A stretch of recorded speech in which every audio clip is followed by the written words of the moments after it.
sky was a dull pewter, thick with winter light, and the wind stirred dust across the frozen auction yard. Men in coats too thin for the season shifted from boot to boot, muttering behind scarves, trading horses, rifles, and rust-bitten tools like time meant nothing. Then came the silence. A man climbed onto the makeshift platform with a broken belt and a blackened tooth. Behind him stood three girls, thin as fence posts and twice as still. The oldest held the youngest hand like it was the only thing left in the world worth keeping. Their dresses were faded pinks and grays, patched in places where fabric no longer believed in warmth. Someone laughed. Someone spat. The bidding began low, with tobacco, then cartridges, then a half-saddle. And then he appeared. Long coat, frayed hat, a scar across his cheek like a line drawn by a blind god. He said nothing, just stood there, horse steaming beside him, watching the girls like a man watches a fire he knows will burn him if he steps too close. When the bidding stumbled into coin, he raised a gloved hand. No one else bid after that. He didn't touch them, didn't speak, just handed over a folded bundle of cash and turned back the way he came. The girls followed without question, without a single word, their breath rising pale in the morning cold. And the West, that loud and cruel place, watched them go, and would speak of it for years. They rode in silence. The man kept to the front, his back straight, his figure outlined against a horizon of barren hills and leafless cottonwoods. Behind him, the girls sat doubled on a mule and an old roan mare, wrapped in mismatched shawls that caught the wind like torn flags. The road was long, unkind. Snow clung to the edges of the trail, stubborn and gray, refusing to melt even as the sun tried and failed to warm the land. Coyotes watched from a distance. Crows passed overhead like omens no one wanted to name. The youngest cried once, a quiet, raw sound. And the middle girl pressed a finger to her lips, not in warning, but in grief. The man didn't turn. He rode as though he hadn't heard or couldn't bear to. By noon, the light turned pale and tired, like a candle almost out. A fox darted through the brush. Fence posts began to rise on either side of the path. First crooked, then regular, then strong.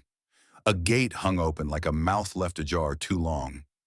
The house stood at the edge of nowhere, a square of shadow against the snow-scarred land. Smoke curled weakly from a stone chimney. A rocking chair creaked in the wind, though no one sat in it. The man dismounted, stretched, and motioned toward the barn. The girls followed stiff from the ride. Inside the house, 3 bowls sat on the table.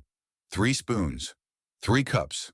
Dust covered everything, but the place smelled faintly of bread and old tobacco. And from the corner of the hallway, 3 figures stood watching. Silent, broad-shouldered, weather-stained boys with eyes just as hollow as the man's. The girls stood frozen. The boys did not move. Something passed between them. Not a greeting, not understanding, but recognition. Like looking into a mirror held up by time. And outside, the wind began to howl. The days came slow. Mornings were the color of tin, skies heavy with unshed snow. And the sun never rose with any real conviction. The girls took to corners like stray cats, silent and watchful, tracing the edges of the rooms with their eyes before daring to move. The youngest was given the loft, where wind slipped through the boards and whistled lullabies that spoke of hunger and fear. The middle girl slept on a cot beside the stove, arms crossed, even in sleep. The oldest took the hallway floor, between them and the door. No one told her to. The man rose before dawn, fed the animals, chopped wood. His sons did the same, each moving as if tethered to ghosts. They spoke in gestures, a nod toward the fence, a flick of the chin to signal the well was dry again. Not a word passed between them, and the girls, unsure, began to mirror it. They fed chickens, swept floors, hung rags to dry. The youngest found an old doll missing an eye and sewed a new one from a button. The middle girl washed the windows, though they only looked out onto gray fields and leafless trees. The eldest, when no one watched, stood long over the sink, not crying, just remembering how. Food was plain, potatoes, bread, sometimes jerky, sometimes less. On the 3rd night, the fire died early, and no one moved to stoke it. They all sat in the dark, strangers by name, but bound by something older than speech. The weight of survival, the silence of things not said. Upstairs, the roof groaned. Outside, snow finally began to fall. The snow came hard. It didn't drift. It slammed, like a punishment from heaven, piling against the doors and windows until daylight turned the color of bone. The wind shrieked down the chimney, scattering ash across the floor like the memory of a fire long gone cold. They were sealed in. The man stood by the window, arms crossed, watching white swallow the fence line. One of the sons brought in the last of the wood, shaking ice from his sleeves. The girls stayed near the hearth, wrapped in old quilts that smelled of cedar and thyme. That night they slept where they fell, all 7 of them, in a slow ring around the stove, boots still on, faces half shadowed by firelight. The silence wasn't peaceful, it was wary, uncertain. But it was shared. At dawn, the youngest woke first. She crept to the window and traced her finger along the frost. A crude heart, 3 small dots inside it. No one saw. Later, the eldest girl found a pair of worn mittens folded on the kitchen table. Too big, patched with leather, still warm. She didn't ask who left them. That afternoon, one of the sons fixed the hinge on the pantry door. He didn't speak, didn't look at them, just worked, then left. The middle girl followed behind him and silently gathered the wood shavings into a tin can, like it mattered. By evening, the wind eased. The man cooked something from a jar. It smelled of beans and salt pork. He set out 7 plates. No one thanked him. No one had to. For the first time since the girls arrived, the house didn't feel like it was waiting for someone to die. It felt like it was trying to remember how to live. The morning was a dull gray, the kind that made sound feel louder, boots against the floor, water in the basin, the scrape of a knife on wood. The world outside was buried in fences, stumps, the old wheelbarrow beside the barn.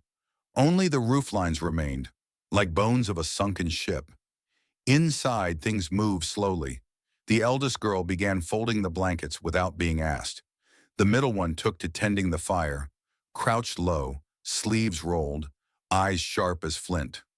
The youngest trailed the eldest son from room to room, never speaking, only watching how he opened doors, how he filled the kettle, how he stood still when there was nothing left to do.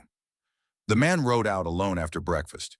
No words, just a glance at the window, and then he was gone, the sound of hooves muffled by snow. They did not wait for him to return. By midday, the girls had cleared a path to the chicken coop. The birds had survived, cold and angry, feathers puffed like pride. The middle girl laughed once when one pecked her boot, a dry, startled sound, gone before it could grow. The sons worked too, but always separate. The eldest chopped ice from the wellhead. The second mended harness straps by the window. The youngest, barely a man, spent an hour staring at a spoon before placing it in the drawer, like it mattered where it lived. When the man returned, he brought a sack of flour, a cracked jar of preserves, and a note pinned to his coat. Unreadable, wet with snow, probably meaningless. No one asked. That night, the eldest son lit a lantern before anyone else could, and the house, for just a moment, looked less like a place where people waited to die, and more like a place where someone might still be found. Time softened. Days slipped past like smoke, uncounted and unlabeled. Snow melted just enough to leave slush and mud at the door, but the air still bit when the sun gave up too early. The girls began to fill the house with small, invisible things. A needle left in a spool of thread, a dried braid of herbs hung near the stove, shoes lined up in pairs instead of heaps. Nothing asked, nothing refused. One afternoon, the youngest found a music box in a drawer beneath cracked plates and mouse droppings. The tune was broken, skipping, stuttering, but she wound it anyway, and its stammering lullaby filled the parlor like an echo from someone else's life. No one told her to stop. The eldest son carved something out of pine and left it on the windowsill. It looked like a horse, though the legs were wrong. The youngest girl took it without asking, tucked it into her apron like it had always belonged there. In the evenings, they sat near the fire, not together, not yet, but near. Enough for warmth to pass between them. The man mended the fence. He never said where he went or what he saw. He returned with cracked hands and tired shoulders, and once he brought a book with no cover and handed it to the middle girl. She did not read it, but she turned the pages carefully, as if they might shatter. Somewhere between then and the next thaw, the middle boy began to hum while chopping wood, a low sound, tuneless, but human, and no one told him to stop either. It happened without warning. One morning the eldest girl was gone. The door hadn't slammed. No one heard her boots on the steps. But by the time the frost burned off the windows, her cot was empty, her shawl missing, and the mittens the man had given her were gone from the hook. The man stood by the open gate, staring out at the trail as if he could still see the imprint of her steps. He didn't call after her. None of them did. The boys kept working. The youngest fed the chickens. The middle girl washed clothes and wrung them out with too much force. The youngest girl watched the window with a gaze older than her face. The day passed without her. By nightfall, the house felt brittle, like glass under tension. The man sat at the table but didn't eat. The sons moved slower. The wind had teeth again. In the loft, the youngest girl curled around the wooden horse and whispered something no one would ever hear. And then near midnight, the door creaked. No footsteps, just cold air and silence. The eldest girl stood there, face red from wind, hair tangled, breath ragged. She didn't explain. She didn't have to. Her shawl was soaked and one of the mittens was gone. She hung the other back on the hook, and the man without a word poured another bowl of stew and set it down at her place, as if she'd never left. No one asked why she went. No one asked why she returned. But the next morning, the gate was nailed shut and stayed that way. He was the quietest of them all. The youngest son spoke with his shoulders, moved with the care of someone taught to break nothing. Not tools, not silence, not what little piece a house could hold. His eyes were the color of dust after rain, always watching, always waiting for something worse. He began leaving things behind. A piece of chalk near the hearth, a folded scarf on the stair, half of an apple on the table, cut clean, left without a name. The youngest girl noticed first. She never spoke to him, but once she placed a smooth river stone on the windowsill near his bed, polished by thumb, warm from her hand. He didn't take it, but he began sleeping closer to the fire. The middle girl saw it too, how his shoulders dropped when he entered the room, like he could breathe differently now. How he paused before opening the barn door, listening for laughter that never came, but no longer fearing it. One evening, while the others were outside splitting wood, he found the middle girl sewing by the light of a lantern. He didn't sit, didn't speak. Just watched the needle rise and fall through torn flannel, through silence. She didn't look up, but when the thread ran out, she held out the spool toward him. He took it, and though their hands never touched, something passed between them, heavy, invisible, permanent. That night, the youngest son left the spoon in the wrong drawer on purpose, and in the morning she didn't fix it. It came on the third Thursday of thaw.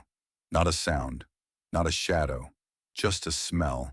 Faint, bitter, unmistakable. Smoke, not theirs. The man smelled it first. He was mending a gate hinge when the wind shifted, bringing with it the charred breath of something burning miles away. Not wood fire, not cooking, something darker. Dry grass, tar, maybe cloth. He stood still a long time. The eldest girl caught it next, pausing as she carried water in a dented pail. Her hands froze on the handle. Her eyes scanned the empty road. No dust, no riders, but she knew. You don't forget that kind of smoke. By dusk, the smell had faded, but the feeling didn't. The house turned quiet again, like it had when they first arrived. The youngest girl refused to go to the loft, choosing instead to sleep curled near the stove. The wooden horse clutched tight against her chest. The middle girl washed the same plate 3 times. That night, the man didn't sleep. He sat by the door with his rifle across his knees, not looking at it, just feeling the weight. The eldest son took the window. The other 2 boys pretended not to notice. And far off, past the hills, past the road, past memory, someone else's fire ate through the cold and left black behind. They didn't know whose, didn't have to. Because when evil dies, it doesn't always stay buried. Sometimes it finds new boots, a new horse, a new name, and sometimes it remembers the faces it didn't finish. They saw him on a Tuesday, just after noon, just beyond the ridgeline, a figure on horseback, small against the pale sky, moving slow, too slow to be passing through. The kind of slow that meant watching. He didn't wave, didn't ride toward them, just stopped, sat there, then turned and vanished behind the hill. The man stood at the window for hours after, arms folded tight, the old rifle propped against the wall beside him. No one asked if he recognized the shape. No one had to. Recognition wasn't in the face, it was in the posture. The horse had limped, slightly, a right hind leg dragging in the snow. The eldest girl noticed. So did the middle boy. They didn't speak of it. Just carried water with faster hands, swept the floor with more force than needed, checked the lock on the cellar twice. That night the man sat them all down. Not for words, but for counting. He lit 3 lanterns. One near the door, one by the back window, one in the barn. When the wind blew them out, he lit them again. And again, until the wind gave up first. No one slept much. The house didn't creak that night. The fire didn't crack. Even the youngest girl held her breath in her dreams. Because once a rider appears on the horizon stops being far. It becomes a warning. And warnings always mean someone's past is closer than they hoped. The rider did not return, but the land remembered him. The hills held their breath. The trees did not rustle. Even the chickens scratched in silence, their heads turning at every breeze, every groan of timber. A silence like before a storm, but without clouds, without wind, without rain. Inside the house they moved like ghosts. The man oiled the rifle again, though it did not need it. His hands knew what to do, even when his eyes stayed fixed on the window. One of the boys sharpened a blade that had long since lost its edge. Another stacked firewood higher than needed, a wall against something they could not name. The girls cleaned, but not like before. They scrubbed corners no one saw, dusted shelves no one used, hung clothes too thin for winter out on the line, where the wind could carry them like flags or signals. The youngest sat at the table with the wooden horse and lined up small pebbles beside it. One for each person in the house, one more, smaller than the rest, set apart. She didn't say who it was for. No one did. By dusk the clouds gathered at last. Low and gray, but they brought no snow. Only a darker kind of light. The kind that made shadows stretch longer than they should. And still, no rider. Just the memory of one. That night they did not eat together. They did not speak. But every lantern was lit again. And for the first time the youngest son whispered something into the dark. It was a name, and it was not his own. It happened just past midnight. The wind had died again. The lanterns burned low. The house felt wrapped in cotton, soundless, weightless, waiting. Then came the knock. Not loud, just 3 times, slow, measured, certain. The man was already standing, the rifle in his hands before the echo had faded. The eldest son stepped to the side, silent, steady. The youngest pressed against the far wall, eyes wide, breathing through his teeth. The girls were still upstairs, but they heard. Everyone did. The man opened the door. No word, no warning. Just opened it. A man stood there, not quite a stranger, not quite remembered. His coat was wrong for the weather. His boots were cracked. His eyes looked past the man, into the house, as if counting who might be inside. He held no weapon, but his presence was a blade. The man said nothing, just raised the rifle. The other man smiled, slow and dry, like he'd been expecting that. Then stepped back once, twice, and turned. Walked into the dark. Didn't run. Didn't threaten. Just vanished the way a bad dream does, leaving behind the sweat, the fear, the knowing. The door shut. The bolt slid home. No one moved for a long time. The girls came down an hour later, one by one. The youngest carried the wooden horse. The eldest held a kitchen knife. The middle girl's face looked like stone. The man set the rifle back on the table, and when he looked around the room, at the boys, at the girls, at the silence that was no longer fear, he knew something had ended, and something else had just begun. Dawn came pale and early. No blood, no smoke, no signs of struggle, but something had left the house, and something else had settled in its place. The man drank his coffee slower than usual, hands steady now. eyes clear. The rifle remained on the table, untouched, not needed. The eldest girl lit the fire with one match. The middle girl boiled water and swept ashes that weren't there. Her motions were quiet, but not careful. She no longer worked like a guest. She worked like it was hers. The youngest drew shapes in the frost on the window. Circles, horses, faces. She laughed once. No one hushed her. Outside, the boys repaired the roof where the wind had loosened a shingle. They didn't speak, but they passed tools without looking. Familiar now, like limbs of the same body. The youngest one wiped his nose with his sleeve, grinned, and for the first time, the man didn't correct him. Later, someone found a boot print near the barn. Old, fading, going the other direction. No one asked if they should follow it. By sunset, the sky turned gold. They ate together that evening. No one said grace.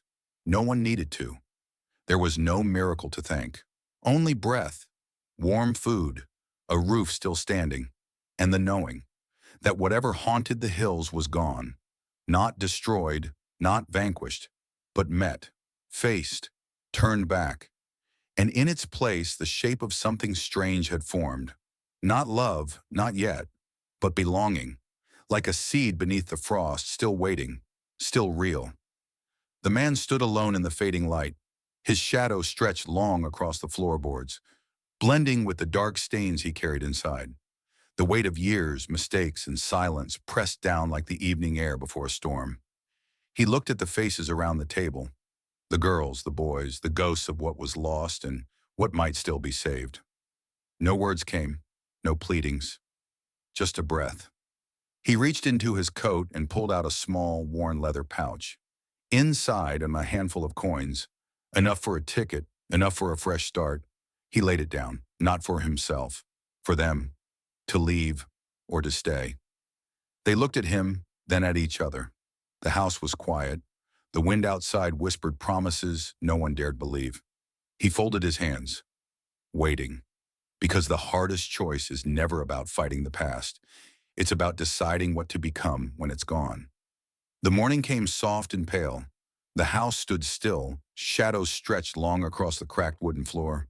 The fire burned low, embers whispering their last song. The man packed his few belongings, a worn hat, the rifle, the leather pouch still heavy with silent promises. The girls moved quietly, their faces unreadable, carrying bundles wrapped tight, small treasures from a life half-lived. The boys saddled horses, their hands steady now, eyes sharp against the rising sun. They gathered at the gate, the one nailed shut months ago. The man lifted the nails with a steady hand. The gate creaked open. The wind blew, carrying dust and memories. No words were spoken, no goodbyes, just a last look, a breath held between past and future. And then they rode out, together but apart, into the endless horizon where the sky met the earth. The road was long, the future uncertain, but behind them, the house waited, silent, empty, and at last, free.